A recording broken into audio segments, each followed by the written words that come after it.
जालना शहरामधील अंबड चौफुली ते मंढा चौफुली या बायपास रोडवरती नव्याने सुरू झालेल्या परिनिका हॉस्पिटलच्या कर्मचाऱ्यांनी हॉस्पिटलमधील बायोमेट्रिक वेस्ट रस्त्यालगत उघड्यावरती फेकले होते। या बायोमेट्रिक वेस्टमुळे नागरिकांचं आरोग्य धोक्यात येण्याची शक्यता असल्यामुळे सामाजिक कार्यकर्ते प्रताप लहाने यांनी या प्रकरणी महानगरपालिका प्रशासनाकडे तक्रार दिली। या तक्रारीनंतर महानगरपालिका प्रशासनाने कारवाई करत परिनिका हॉस्पिटलला 5,000 रुपयांचा दंड ठोठावला आहे। काय प्रकरण आहे? प्रकरण आहे हे Parinika hospital brand and accident hospital झालं आत्ता इथं।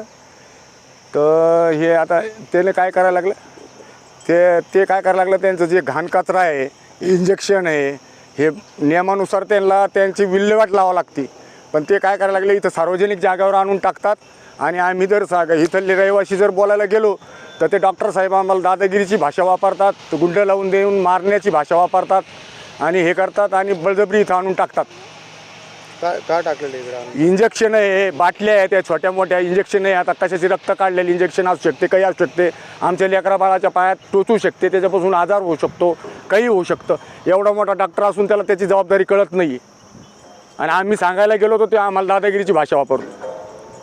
तुम्ही पुन्हा आरोग्य विभागाशी संपर्क साधला? आरोग्य विभागाशी तर नाही साधला, पण मी नगरपालिकेशी संपर्क साधला, नगरपालिकेला तक्रार देऊन आलो मी आत्ता।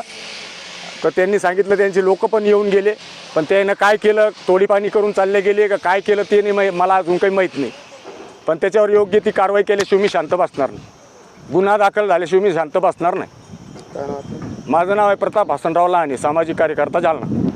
योग्य ते गुन्हा जोपर्यंत कारवाई होत नाही तोपर्यंत मी शांत बसणार नाही। वाटल्यास उपोषण करीन, काय करायचं ते करीन, पण मी शांत बसणार नाही। हा डॉक्टर गुंड आहे, डॉक्टर नसून गुंड माणूस आहे, कारण की त्यांना नवीन आल्याच आम्हाला धमक्या द्यायला सुरुवात केली ना, याचे करायला लागलं ते। तुमचं घर आहे का इथं? हा माझं स्वतःचं घर आहे। ते माझ्या घरापुढं पण ड्रेनेज नाली आणून सोडलेली, तुम्ही पहा इकडे जाऊन, ड्रेनेज नाली पण त्यानं तिथं आणून सोडली माझ्या घरापुढं, ड्रेनेज नाली पण घरापुढं आणून सोडलेली आहे। मग आता सांगा तुम्ही कसं जगायचं, कसं राहायचं? जरी असे जबाबदार डॉक्टर जे एवढे मोठे हॉस्पिटलवाले जर आमच्यासारख्या जनतेला जर असं काही रोगराईच्या याच्यात टाकीत असतील तर मग कसं जगायचं आम्ही? ओके.